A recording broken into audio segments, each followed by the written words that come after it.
Hello everyone, and welcome to my BNB24 channel. I hope everyone is having a wonderful day. Before we begin, please hit the subscribe button and give this video a thumbs up.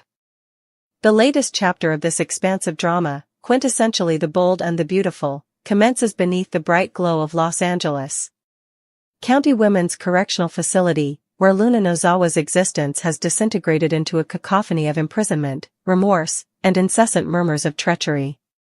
The formerly lively design intern who captivated Forrester Creations now resides behind steel bars, her existence diminished to frigid walls and even colder gazes. As the episode commences, the spectator promptly perceives the palpable tension. Beyond the prison gates, two women, Poppy Nozawa and Sheila Carter, who are starkly dissimilar, are uniting for an unforeseen cause in Los Angeles. For the first time, the unconventional mother and the infamous criminal mastermind are united by a singular objective: to extricate Luna from incarceration, by any means required. Poppy's desperation has transformed into obsession. The absence of Luna has diminished the luster of her bohemian existence, and the guilt incessantly torments her every second of consciousness. She continues to visit her daughter weekly, and with each visit, Luna's eyes, previously brimming with defiance and vitality, appear increasingly vacant. Beyond the glass divider, Luna implores for absolution, not merely for her actions but for transforming into everything she vowed she would not become. The allegations against her, aggravated assault, attempted murder, and possession of an unlicensed firearm, arose from the violent incident at the Cliff home, a night that irrevocably fractured the Finnegan-Forrester circle. However, Poppy's thoughts have started to spiral. She cannot accept that Luna merits imprisonment for her errors. Her mother instinct, distorted by denial and affection, now conveys a singular notion with greater intensity than the others: extract her. Sheila Carter has been stealthily residing in the vicinity of Bill Spencer's estate following her remarkable recuperation from life-threatening gunshot injuries. Initially considered deceased and subsequently rehabilitated by saving Steffy Forrester's life, Sheila has been existing under a veil of conditional trust, permitted proximity to her son Finn but never wholly accepted. The Forrester family has maintained a distance from her, and Steffy's apprehension has intensified because to Luna's violent outburst, which reflected Sheila's own tumultuous history. In this episode, Sheila resurfaces unexpectedly. She visits Poppy unexpectedly, finding her in her small apartment amidst unpaid bills and partially melted candles. Their meeting is an unstable amalgamation of sorrow, strategy, and manipulation. Poppy first adopts a protective stance, attributing part of Luna's incarceration on Sheila's actions. However, Sheila, always a psychological strategist, modulates her voice and seamlessly adopts an empathetic demeanor. She tells Poppy of her own experience with having a kid removed, acknowledging the torment of being labeled unfit or dangerous. With a disquieting composure, Sheila utters the transformative words, "I can assist you in retrieving Luna." The subsequent sequence is a bewildering collage of hushed telephone conversations, counterfeit documents, and a scheme so elaborate it is nearly cinematic. Sheila acquaints Poppy with a former associate, an ex-convict nurse called Dana Reeves, who is currently employed at the prison infirmary. Dana is indebted to Sheila for a past kindness, when Sheila feigned her own demise and required illicit medical supplies. Dana serves as their internal connection. The strategy: orchestrate a medical crisis, fabricate Luna's relocation to a secure hospital, and exploit that opportunity to make her vanish. However, Poppy, despite her desperation, is not a recidivist. Her conscience conflicts with the logistics. "By proceeding with this, we jeopardize everything," she murmurs to Sheila in a tense nocturnal setting. Sheila smirks, her eyes shimmering with a blend of maternal intuition and deliberate threat. "Beloved, all has already been jeopardized. The distinction is in my understanding of how to achieve victory." At Forrester Creations, Finn and Steffy engage in a subdued argument on Luna's destiny.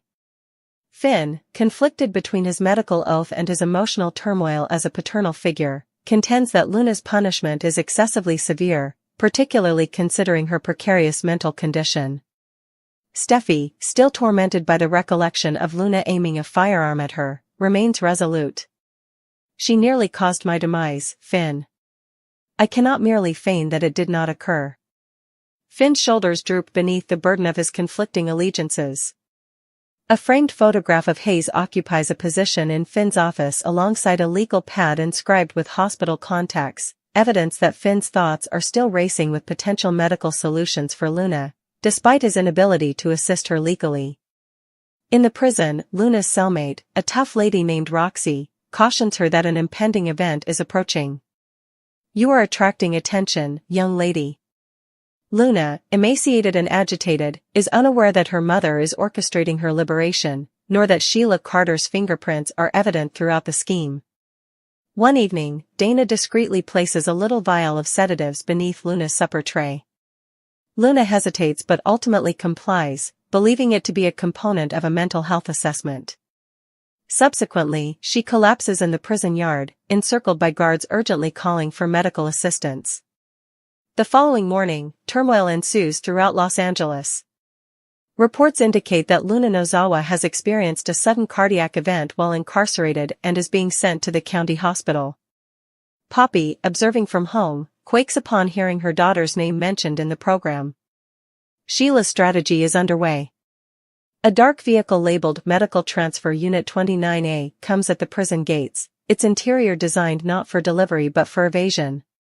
Dana, masquerading as an EMT, assesses Luna's pulse and conveys the signal. Two men in surgical scrubs, Sheila's hired operatives from a former clandestine clinic, load Luna inside, sealing her destiny as the gate clangs open.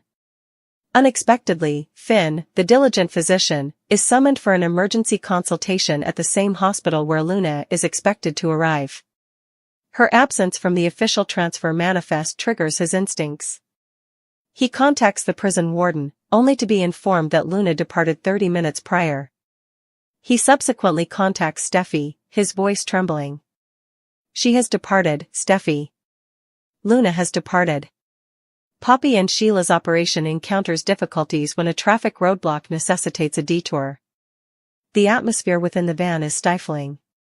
Luna, semi-conscious, utters her mother's name, prompting Poppy to dissolve into tears. "We are nearly there, my dear." "Mother is here for you," Sheila retorts, "maintain your composure." One error and this entire endeavor will be compromised. However, despite her severe remarks, Sheila's demeanor softens as she observes the reunion, a fleeting manifestation of her own regrets seen on her face. At dusk, Luna is concealed in a deserted medical warehouse on the periphery of town, connected to N4 as she regains awareness. The meeting between mother and daughter is simultaneously wonderful and terrible. Poppy incessantly caresses Luna's face, murmuring, you're free," as Luna weeps, horrified, comprehending the severity of the situation. "Mother, we cannot proceed with this," she exhales. However, Sheila advances. Simultaneously, Bill Spencer obtains an anonymous notification regarding the irregularities in the prison transfer. While observing surveillance footage from his office, his jaw clenches upon seeing a familiar face among the concealed medical personnel, Sheila Carter. His anger is explosive. "Sheila is responsible for this," he growls, instructing Justin Barber to deploy his private detectives. If Poppy is assisting her, they will both face consequences. The following morning, Ridge Forrester and Taylor Hayes accompany Steffy at the Cliff home. Ridge is astonished that Luna would have evaded capture, while Taylor, ever the psychologist, cautions that deeper issues may be at play. This matter extends beyond Luna. This concerns Poppy's incapacity to acknowledge consequences. And if Sheila is involved, she trails off, sharing a serious glance with Steffy. We may be confronting an issue far more significant than a jailbreak. Finn hastens to identify Luna's medical bracelet number and ultimately discovers a surveillance photograph of the van traversing Griffith Park. He contacts Bill, hesitantly collaborating. The two men, bonded by their mutual guardianship of Steffy and Hayes, commence monitoring the van's trajectory, oblivious to the fact that Luna and Poppy are currently sequestered with Sheila in a safe house previously utilized by a criminal accomplice from Sheila's history. Within the safe house, Luna commences her disintegration. She experiences hallucinations of her trial, perceiving the reverberation of the judge's voice, the striking of the gavel, and Steffy's emotional testimony. She charges her mother with reproaching her once more. "You did not liberate me," Luna laments. "You ensnared me." Poppy's collapse is immediate, her hands tremble, her voice falters, and she implores Luna to comprehend. Frustrated, Sheila shatters a glass on the wall, exclaiming, "Enough. If you both wish to self-destruct, so be it, but you will not involve me." The episode culminates in mayhem as police sirens howl in the distance.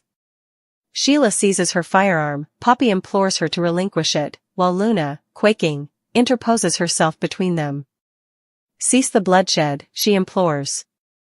In a dramatic turn of events, Luna seizes the weapon and discharges a warning shot into the ceiling, resulting in rubble cascading down. The scene transitions to black as the police converge, Bill's car halting abruptly outside, with Finn exiting alongside him. The ensuing turmoil is quintessential bold and beautiful disorder. Luna is forcibly removed in tears, Poppy is restrained and lamenting, and Sheila eludes capture through a rear escape, vanishing into the night like the specter she has perpetually been. The camera focuses on Poppy's tormented expression as she cries out her daughter's name, reverberating over the black Los Angeles sky. By the conclusion of the episode, Luna is in captivity once more, however, she is no longer alone. The audience discovers through a muted dialogue between Finn and Steffy that Luna may have endured significant trauma from her confinement and subsequent escape, prompting Taylor to suggest her transfer to a psychiatric rehabilitation institution instead of returning her to prison. In a surprising turn of events, Steffy consents. Perhaps we should attempt compassion this time," she murmurs. Finn gazes at her, his eyes shimmering with relief. "That is all I have ever desired." In the concluding scene, as Luna reclines in a hospital bed, her wrists still restrained yet her expression tranquil, Poppy observes from behind the observation window, weeping softly. Sheila, concealed in the corridor's shadows, murmurs softly, "A mother's love invariably discovers a path." The screen turns to dark, leaving viewers in suspense regarding the potential new accusations against Poppy for facilitating Luna's escape. Has Sheila genuinely vanished, or is she orchestrating the subsequent stage of her elaborate deception? Most disturbingly, will Luna ever attain redemption, or has the Nozawa name been irrevocably cursed by chaos? The subsequent morning in Los Angeles emerges overcast, a type of dawn that seemed to burden the city itself. The news has proliferated across all networks: prison escape foiled, designer intern Luna Nozawa recaptured following dramatic standoff. Headlines include Luna's tear-streaked mugshot, footage of Poppy being escorted away in handcuffs, and conjecture on the potential involvement of the notorious Sheila Carter once more. While media congregate outside the county courtroom, the genuine turmoil simmers behind closed doors, within the offices of Forrester Creations, in Bill Spencer's penthouse, and in the sterile hallways of University Hospital, where the repercussions manifest like an exposed wound. At Forrester Creations, Steffy Forrester occupies the CEO office, enveloped in palpable anxiety. Ridge and Carter Walton stand behind her, both perusing the most recent updates from legal counsel. Steffy's tone is both frigid and delicate, she endeavors to convey fortitude despite the weight of the circumstances bearing down on her. "We will not permit this scandal to tarnish the company," she asserts, removing a stray strand of hair from her face.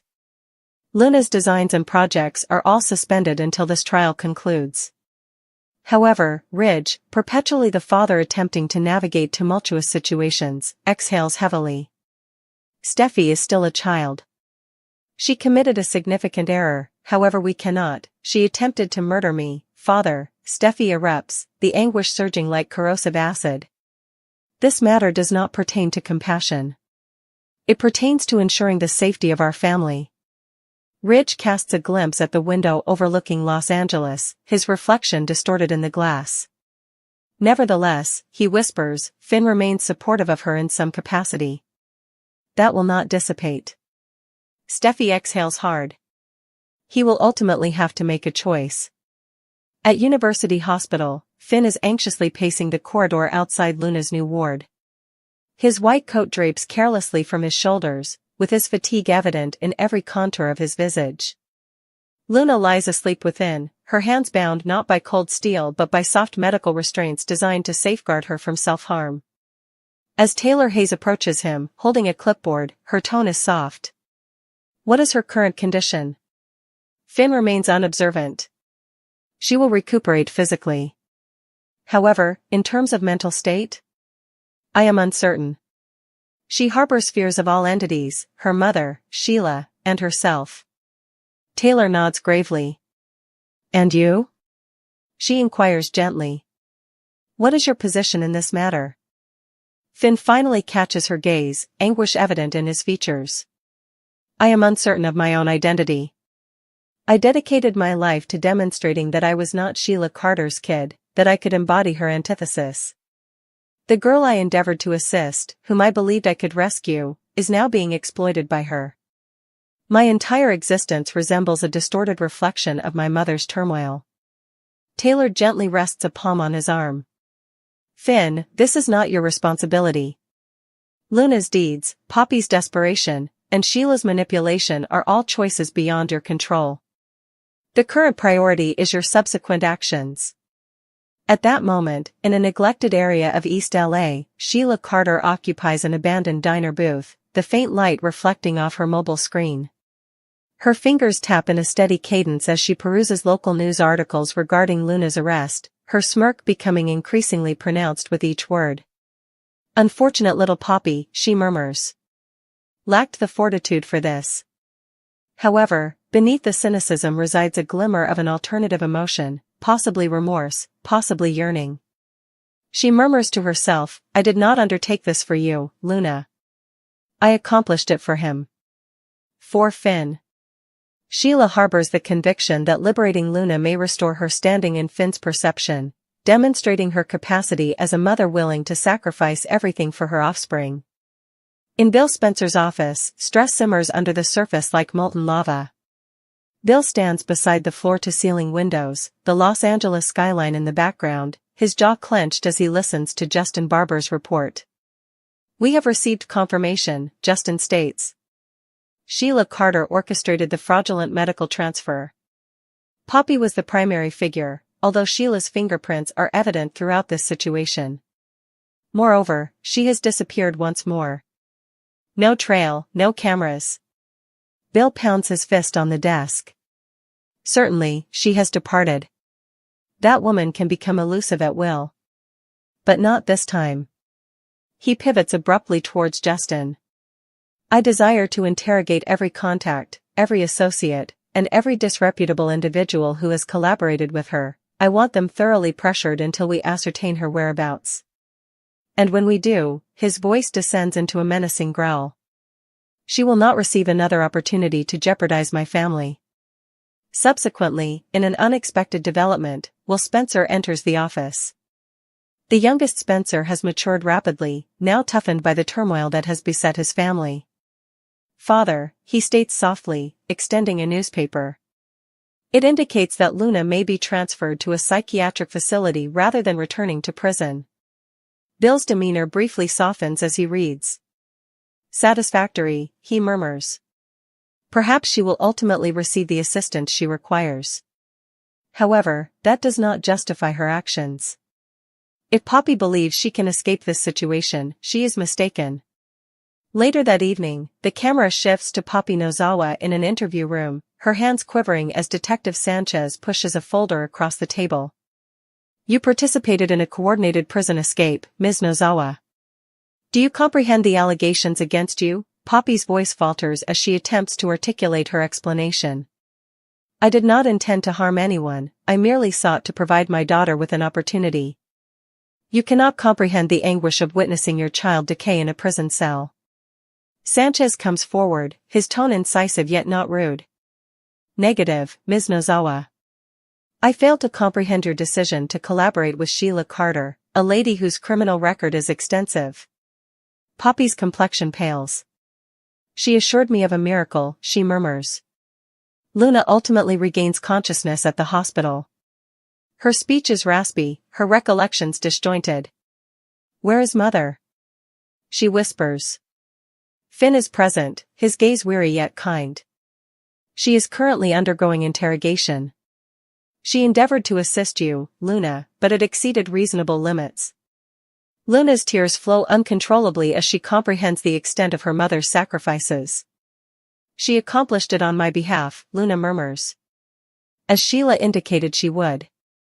Finn tenses at the reference to Sheila. You no longer need to contemplate her, he asserts decisively. You are secure now. However, Luna shakes her head, her voice quavering. No, I am not. She remains present. She informed me that she had not yet completed her task. Transition to Sheila, navigating the desert at night, her hair tousled by the breeze while she converses on a burner phone. Inform Poppy that she will be all right. I have devised a plan. Her interlocutor, a male with a gravelly voice whose identity remains unknown, replies, Are you certain about this, Sheila?